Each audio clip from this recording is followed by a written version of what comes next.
এই কীর্তন শ্রবণে আমাদের দেহ পবিত্র হলো। এবার পবিত্র মনে, পবিত্র ধামে, পবিত্র লীলা কথা, রাধা গোবিন্দের কথা। নিতাই গৌর হরিবোল হরিবোল।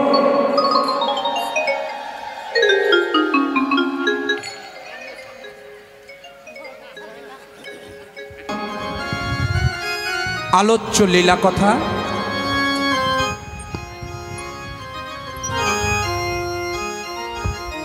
ভগবান শ্রীকৃষ্ণের রূপ বর্ণনা।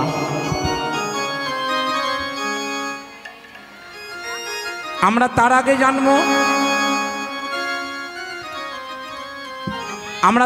জানবো রূপ কাকে বলে। আস্তে আস্তে কথা নয়, এই রূপের সংজ্ঞা কি, রূপ কাহাকে বলা হয়, রূপ কি। আমরা একবার চাচলে কীর্তনে গিয়েছিলাম বাবা, চাচল। সেখানে চঞ্চল ঘোষের বাড়িতে আমাদের আশ্রয় হয়। চঞ্চল ঘোষ, ওদিকে একটু ঘোষ টোষ বেশি আছে তো আসর, রূপের আসর পড়েছিল। রূপের আসর পড়েছে। আমি বলেছি রূপ কাকে বলে। এক মা পেছন থেকে দাঁড়িয়ে বলছে, বাবা আমি বলবো, আমি বলবো। বলো মা কাকে বলে বলো। বলছে সুন্দরকে রূপ বলে। নিতাই একেবারে মন্দ নয়, তার ধারণা মন্দ নয়, ফেলে দেওয়ার মতো নয়, তাই না? রূপটা তো সুন্দরী, এটা সাধারণ কথা। কিন্তু আমাদের বৈষ্ণব শাস্ত্রে, রসশাস্ত্রে মহাজনেরা সংজ্ঞা দিলেন, মহাজনের কলমে প্রকাশ করলেন রূপ কি, রূপ কাকে বলে। আস্তে আস্তে হইচই হলে মায়ে শোনা যাবে না।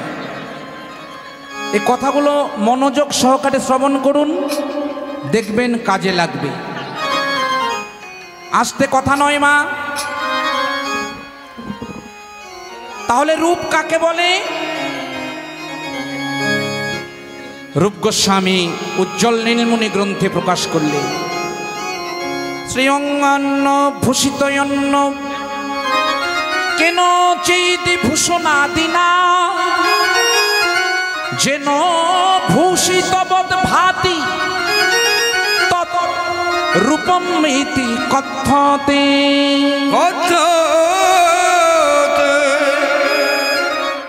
এটা একটা সংস্কৃতের শ্লোক। আমরা সংস্কৃত নিয়ে তো পড়াশোনা করি না, তাই আমাদের প্রয়োজন নেই, কঠিন বলে মনে হয়। আমাদের ভারতবর্ষের আদি ভাষা সংস্কৃত, বিশুদ্ধ পবিত্র, যে ভাষা শ্রবণে আমাদের দেহ মন্দির শুদ্ধ হয়, চিত্ত শুদ্ধি হয়। তাই দেবতাগণে এই ভাষায় কথা বলতেন। নিতাই গৌর হরিবোল।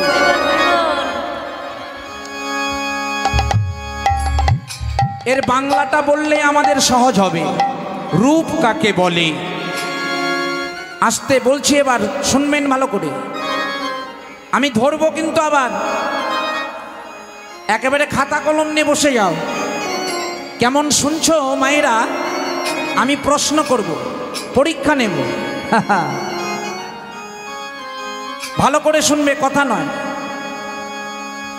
রূপ কাকে বলে? না, যদি কোনো অঙ্গে বস্ত্র না থাকে তাকে কি বলা হয় মা? বস্ত্রবিহীন অঙ্গ, বস্ত্র শূন্য অঙ্গ কি বলা হবে? নগ্ন দেহ, তাই না? উলঙ্গ দেহ,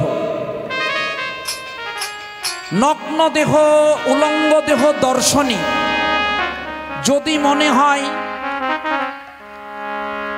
বস্ত্রাবৃত,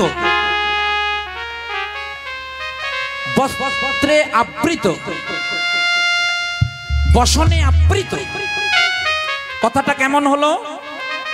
বস্ত্র শূন্য অঙ্গ, অথচ দর্শনে মনে হয় বস্ত্রাবৃত।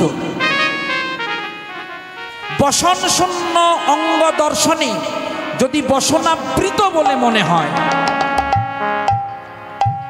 অঙ্গের যে জ্যোতির্গুণে নগ্ন দেহকে বসনাবৃত বলে মনে হয়, সেই জ্যোতিকে বলে রূপ।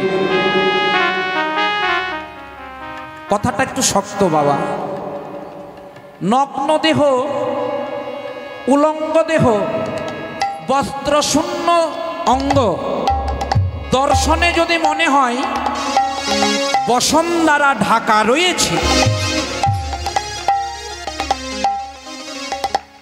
অঙ্গের যে জ্যোতির্গুণে উলঙ্গ দেহকে বসনে ঢাকা বলে মনে হয়, সেই জ্যোতিকে বলে রূপ। এটা আমরা মেনে নেব কেন?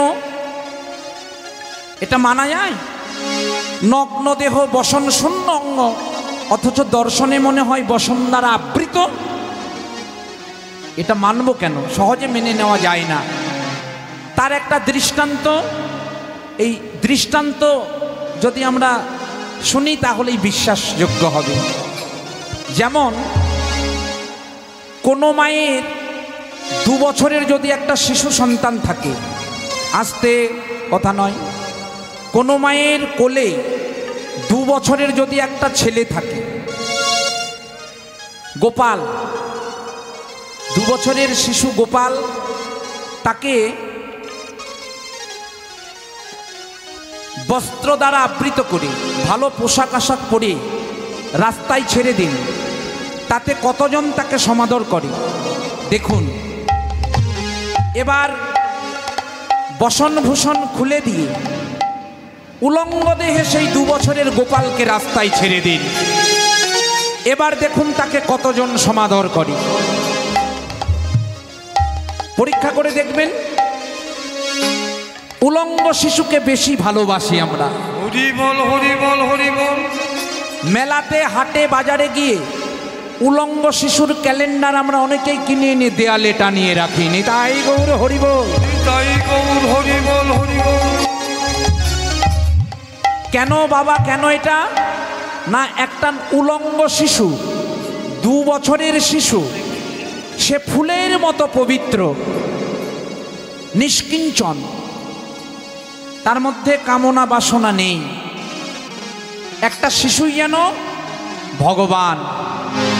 একটা শিশু ফুলের মতো নিষ্পাপ, পবিত্র। তাই শিশু, উলঙ্গ শিশু দর্শনে আমাদের প্রেমানন্দের উদয় হয়। নিতাই গৌর হরি বল। আর উলঙ্গ শিশু দর্শনে আমাদের কি হয়? মনে হয় যেন সর্ব অলঙ্কারে অলঙ্কৃত। একটা শিশুকে দর্শন করে দেখবেন, সর্ব অলঙ্কারে অলঙ্কৃত বলে মনে হয়, ভূষণে ভূষণাবৃত, অলঙ্কারে অলঙ্কৃত, সুসজ্জিত, সুশোভিত, একটা নিষ্পাপ, নিষ্কিঞ্চন, ফুলের মতো পবিত্র শিশু। তাই অঙ্গের যে জ্যোতির্গুণে শিশুর উলঙ্গ দেহকে সর্ব অলঙ্কারে অলঙ্কৃত বলে মনে হলো, অঙ্গের যে জ্যোতির্গুণে উলঙ্গ শিশুকে সর্বভূষণে ভূষণাবৃত বলে মনে হলো, সর্ব অলঙ্কারে অলঙ্কৃত বলে মনে হলো, সেই জ্যোতিকে বলে রূপ। হরি বল, হরি হরি বল। তাই এই রূপের কথা একটু শক্ত কথা বাবা, আবার বুঝলে খুবই সহজ। তাই রূপ তাকেই বলে। আরেকটা সংজ্ঞা দিলেন, বিভূষণাঙ্গে বিভূষাম, রূপ জানো সৎ তৎরূপং উচ্চয়তে। অর্থাৎ যদি কোনো অঙ্গের জ্যোতি থাকে, যদি কারো রূপ থাকে, সে যদি একটা ছেঁড়া পোশাকও পরে, নোংরা শাড়িও পরে, তাহলে তার জ্যোতির গুণে ওই নোংরা শাড়িটাও উজ্জ্বল হয়ে প্রতীয়মান হয়, উজ্জ্বল হয়ে ফুটে উঠে, চাকচিক্যময় হয়, তার লাবণ্য বৃদ্ধি পায়। যার অঙ্গে রূপ আছে দেখবেন ছেঁড়া গামছা পরলেও তাকে ভালো লাগে। যে মায়ের রূপ আছে কম দামের একটা শাড়ি পরলেও ভালো লাগে, নোংরা শাড়ি ছেঁড়া শাড়ি পরলেও তার দিকে নয়ন পড়ে। আর যদি রূপ না থাকে, লক্ষ টাকা দামের শাড়ি পরলেও কুৎসিত বলে মনে হয়। ব্যাপারটা একটু বলেই যাবো আছে। এই দুর্গাপূজার সময় আমাদের গ্রামে মাধব বলে একজন টোটোওয়ালা আছে। কোনো রকমের দিনে 150-200 টাকা রোজগার করে, লবণ ভাতে বেঁচে থাকে। আর পাড়ার উত্তর দিকে আছে তারই দিদি, স্কুলের দিদিমণি, চাকরি পেয়েছে, বিয়ে হয়ে গেছে, পরের বাড়ি। সেই দিদিমণি টাকার অভাব নেই, 80,000 টাকা মাইনে পায়, সায়েন্সের ম্যাডাম। তাই দুর্গাপূজার সময় সেই দিদিমণির ইচ্ছে হলো মালদা অভিজাত বস্ত্রালয় থেকে একটা দামি শাড়ি কিনে আনবে। টাকার অভাব নেই, মালদা থেকে এবারে 25,000 টাকা দিয়ে একটা লাল টুসটুসে শাড়ি নিয়ে এসেছে। আর গ্রামের বউরা দলে দলে যাচ্ছে, চল চল, ওই দিদিমণি একটা 25,000 টাকা দিয়ে শাড়ি কিনে নিয়েছে, 25,000 টাকা দিয়ে শাড়ি কিনেছে, চল দেখে আসি। আমরা তো আর অত দামি শাড়ি কিনতে পারবো না, ওই দিদিমণির শাড়ি একটু নেড়ে চেড়েই আনন্দ পাবো। নিতাই গৌর হরি বল। আপনাদের এদিকে নয়, আমাদের গ্রামের মায়েরা একটু ভালো শাড়ি দেখলেই মানে একটু, বুঝতে পারছেন তো, একটু লোভ আছে। তা এটা বোধহয় মায়েদের স্বভাব, এইটা থাকা ভালো।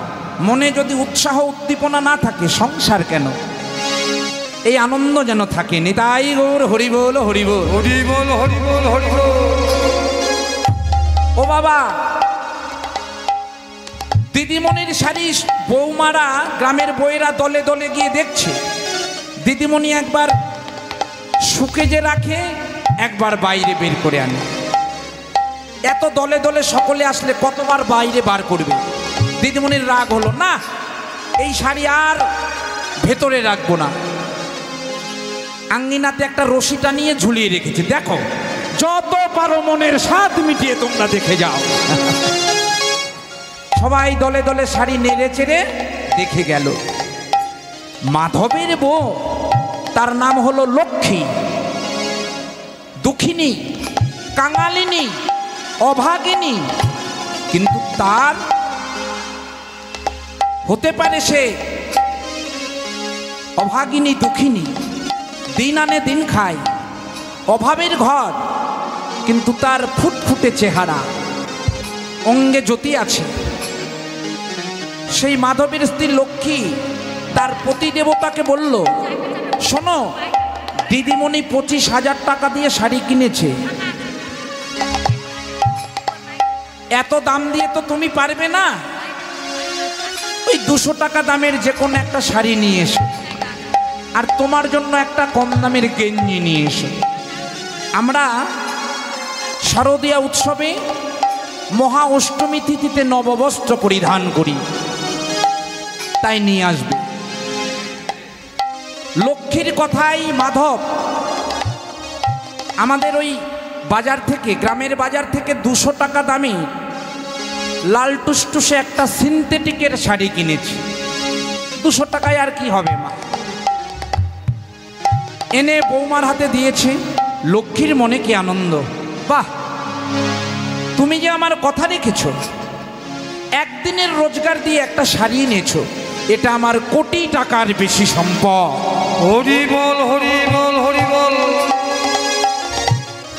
দরিদ্র ঘরে মা অভাব থাকলেও শান্তি আনন্দটা বেশি, তাই না? এবার যথারীতি অষ্টমী তিথি এলো, গ্রামের বউরা সারিবদ্ধভাবে শাড়ি পরিধান করে, বস্ত্র ধারণ করে, অঙ্গে বস্ত্র ধারণ করে, ভূষণে সুসজ্জিত হয়ে দলে দলে প্রতিমা দর্শনে বেরিয়েছি। আমরাও আছি, আমিও আছি। সেখানে ওই দিদিমণিও 25,000 টাকা দামের শাড়ি পরে বেরিয়েছেন। আসতে দিদিমণি নিজের দিকে নিজে তাকাচ্ছেন।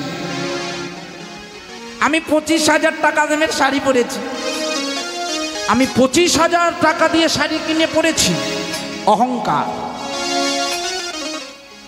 কিন্তু কেউ আজকে তার দিকে তাকাচ্ছে না। হরি বল হরি বল।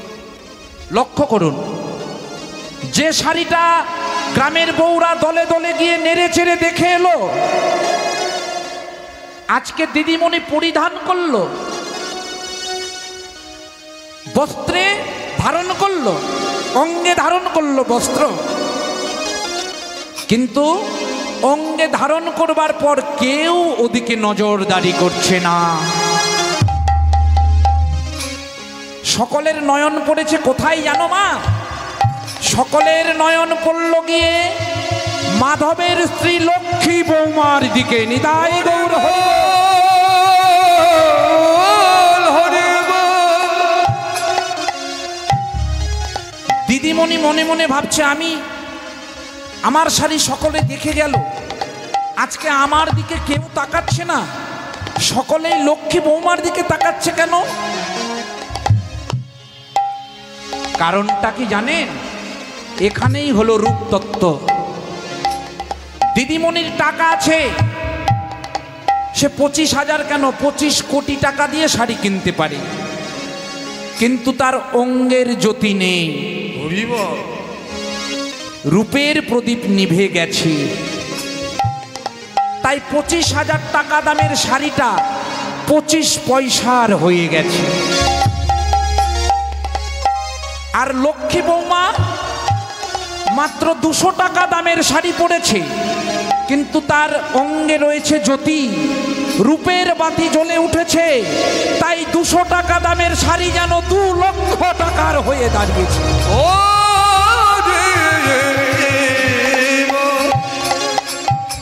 সকলে বলা বলি করছে, দেখ দেখ, তোরা তাকিয়ে দেখ, ভালো করে নয়ন দেয় দেখ। ওরে, আমাদের মাধবের স্ত্রী লক্ষ্মী বৌমা না, দেখ কত মানিয়েছে, ওকে কত শোভা হয়েছে। ওরে, আমরা আর দুর্গা প্রতিমা দর্শনে কি যাব? লক্ষ্মী বৌমাকে দর্শন করে আমাদের দুর্গা মা দর্শন হয়ে গেল রে। হরি বল হরি বল হরি বল। এই হলো রূপ। দেখবেন অনেক দুঃখিনী কাঙালিনী আছে, অভাগিনী আছে, তারা দিন আনে দিন খায়, কিন্তু রূপের বাতি তাদের জ্বলছে। একটা সামান্য দামের বস্ত্র পরিধান করলেও তা চাকচিক্যময় হয়ে উজ্জ্বল হয়ে ফুটে ওঠে।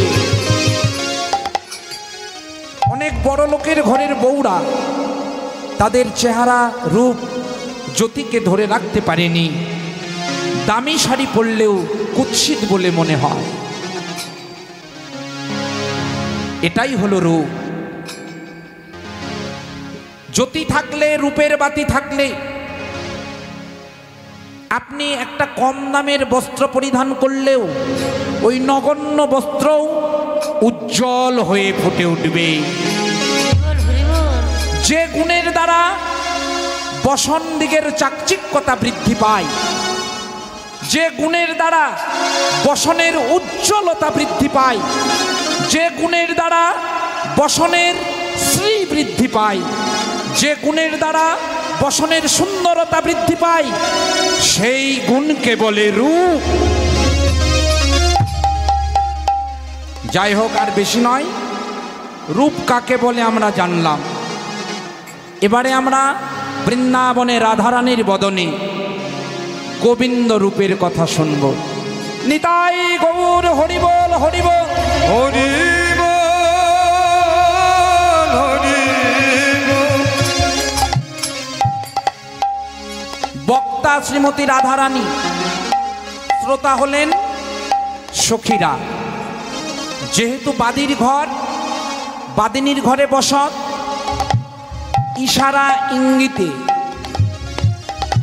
ইশারা ইঙ্গিতে কথা, বাদীরা যেন বুঝতে না পারে। শোন শোন, এই সখী শোন, আমি বলবো শুনবি। দেখেছে নয়ন বলবে বদন, সম্পূর্ণ বলা হবে না। নয়ন দেখে নয়ন যদি বলতে পারতো তাহলে হতো। দেখলো নয়ন বলবে বদন, তাই কিঞ্চিত বলার চেষ্টা করছি। কি দেখলাম জানিস? কালিন্দির কুলে জল আনতে গিয়ে, জলে আনতে গিয়ে সখীরে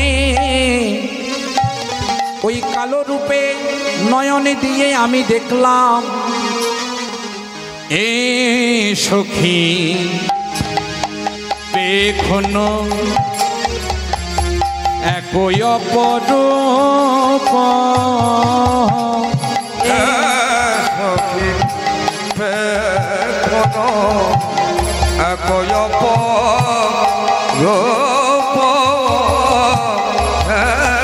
সখী পেখনো একই অপরূপ, সখী পেখনো এক অপরূপ, এক সখী পেখনো এক অপরূপ, রাধে রাধে রাধে। সখী পেখনো একই অপরূপ, সখী পেখনো শুনইতে মানব, শুনইতে মানব, শুনইতে মানব স্বপন স্বরূপ, শুনইতে মানব স্বপন স্বরূপ, শুনইতে মানব স্বপন স্বরূপ, আর শুনইতে মানব স্বপন স্বরূপ, এ সখী পেখনো একই অপরূপ, পেখনো একই অপরূপ, পেখনো ব্রজবলি ভাষা। এ সখী পেখনো, সখী আমি বিশেষভাবে দর্শন করলাম, যত্নপূর্বক দর্শন করলাম। এক বিশেষ রূপ, অভূতপূর্ব রূপ, অতুলনীয় রূপ, কি যা মানব জাতি শুনলে স্বপ্ন স্বরূপ বলে মনে হবে। মানব শুনলে স্বপ্ন বলে মনে হয়। সখীরা বলল, বল বল, আমরা শুনি। শোন শোন শোন, ভালো করে শোন। দেখলাম দেখলাম যুগলোক, যুগলোক কমল পদ,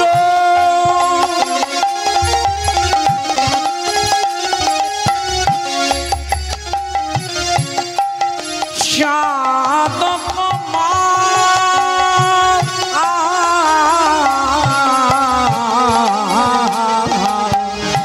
যুগলোক মল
তরুণ তমাল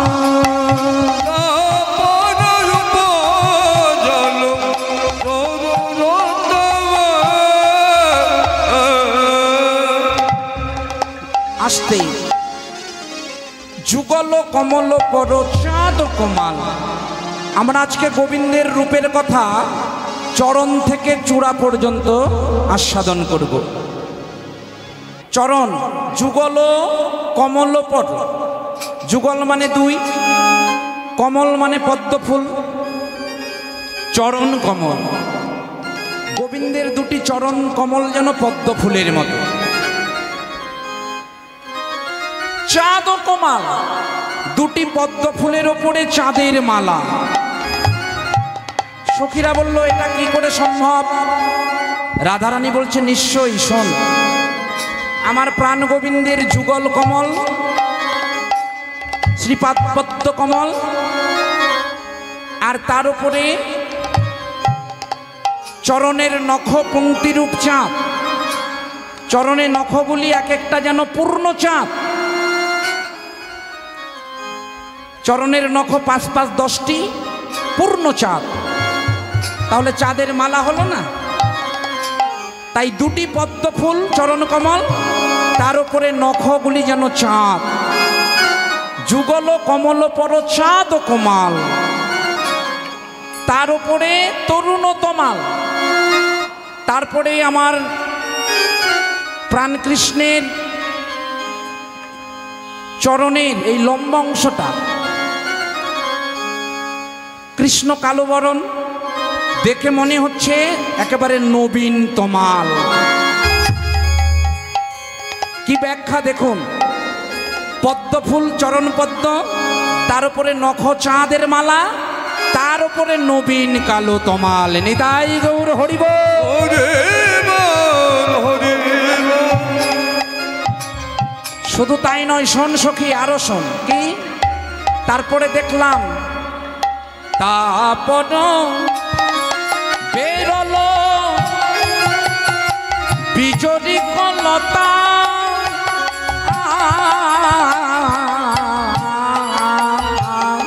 ও গোটা পর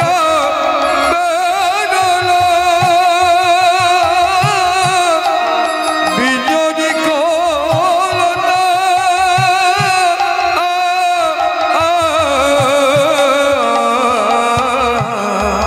কালিন্দী তীরে ধীর চলে যাতা,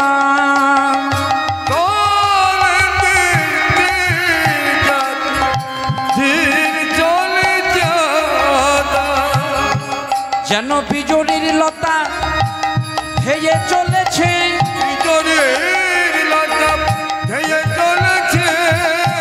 ওমা প্রাণ গোবিন্দ আমার রাধারানীর অঙ্গকান্তিকে ভালোবাসতেন, তাই পীত বস্ত্র ধারণ করতেন।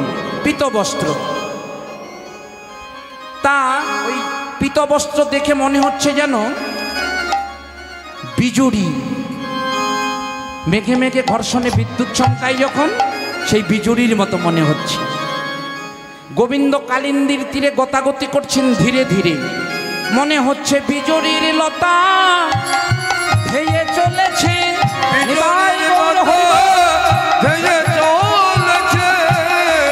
কালিন্দীর তীর আলো করে বিজুড়ির লতা ধেয়ে চলেছে।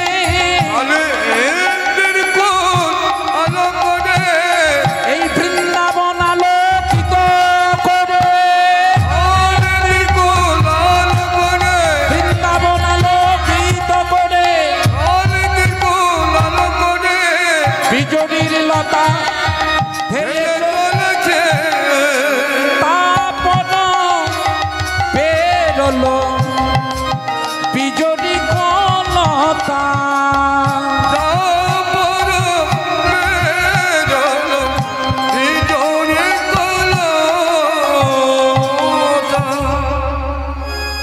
আর কি দেখলাম জানিস? দেখলাম, শোন, এবার ওই কদম্ব বৃক্ষে কৃষ্ণ কালো তমাল গাছে শাখা শিখরে সুধা সুধাকর পাতি শাখা শেখরে সুধাকর পাতি তাহি নব পল্লব অরুণক ভাতি তাহে নব পল্লব অরুণক ভাতি। শাখা শিখর মানে শাখা প্রশাখায়, যদি তমাল বৃক্ষ হবে তার ডালপালা তো থাকবে।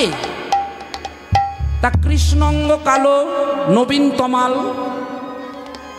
তমাল গাছে ডালপালা কোথায় মা? শাখা প্রশাখা না কৃষ্ণের ভুজলতা।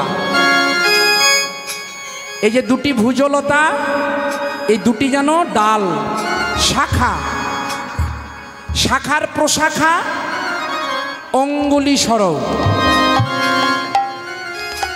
অঙ্গুলিগুলি যেন প্রশাখা, শাখা প্রশাখায় সুধাকর পাতি। সুধাকর মানে চাঁদ, চাঁদ ধরেছে। নবীন কালো তমাল গাছের শাখা প্রশাখায় থোকায় থোকায় চাঁদ ধরেছে, চাঁদ ধরেছে। এই যে করনখগুলি এক একটি পূর্ণ চাঁদ, তাহলে তমাল গাছে চাঁদ ধরেছে। শোন সখী শোন, একটা নয় দুটো নয়, 24.5 চাঁদ ধরেছে।